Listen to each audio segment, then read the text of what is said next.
Octobre 1917, les bolcheviks s'emparent du pouvoir en Russie. Mais 3 ans de guerre civile ont fragilisé le régime. Les dirigeants soviétiques cherchent à consolider leur influence. Naît alors l'idée d'étendre la révolution russe au monde arabe, largement dominé par l'Occident.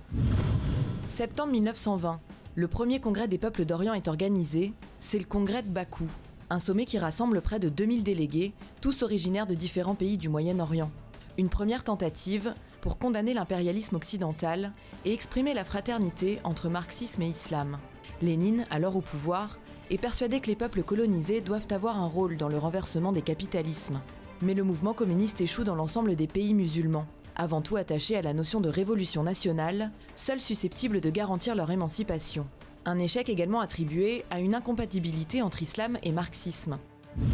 Septembre 1945, fin de la Seconde Guerre mondiale. Les pays arabes prennent les uns après les autres leur indépendance. L'URSS, devenue une grande puissance, commence à exercer dans la région une influence plus marquée.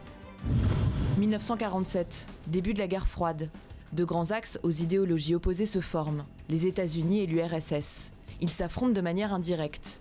Leurs interactions au Moyen-Orient sont nombreuses. Guerre du Golfe, guerre d'Afghanistan ou conflit israélo-palestinien, la politique soviétique évolue. Les relations avec le monde arabe s'améliorent. Les mouvements nationalistes arabes peuvent compter sur les soviétiques. Mais ce rapprochement rencontre aussi ses limites. Pour ne pas heurter les principes islamiques, l'exportation du marxisme exige une neutralité en matière de religion. Car parallèlement à cette influence socialiste et athée, des mouvements islamistes se créent. Une idéologie où l'action politique s'appuie sur le Coran. 1991, fin de la guerre froide. L'URSS s'effondre. Les différents partis communistes des pays arabes tentent bien que mal de maintenir leur position en créant de nouvelles alliances. La Russie, elle, en pleine crise économique, se détourne du Moyen-Orient.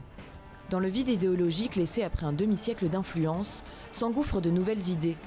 100 ans après octobre 1917, le Moyen-Orient a lui aussi connu sa révolution. Des jeunes du Caire, de Damas ou de Mossoul ont voulu changer l'ordre ancien, chacun à sa manière.